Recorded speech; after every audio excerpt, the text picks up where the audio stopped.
Okay, julle, as is nou redelik op ons einde.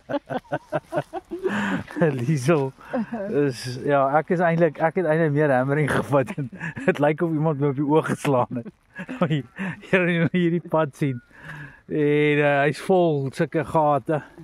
Dus soos wat jy deurry dan jy kan nie oral sit misry nie. Dan spring hierdie goed nou op jou. Hierdie modder oral in jou neus en in jou mond en gelyk die fiets nou al. Ja, anyway. Ons het nou probeer kyk hoe ver is ons van vermaaklikheid af, want ek sien toe vaai agter is 'n oom wat besig is om sy beeste. Ek weet nie of hulle tel of in 'n baan wil injaag, man. Jy weet wel erns wil op hok sit nie.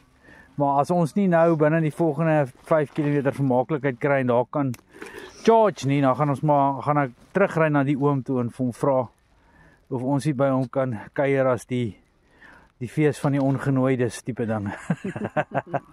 Hy het ons battery 'n bietjie kan charge, maar ja, ek het so nou lyk my meer die een wat die flow uitkry as Liesel. Sy trap vas, ek is 'n bietjie kapot. Alright, kom ons kyk hoe ver is dit. Gaan ons nou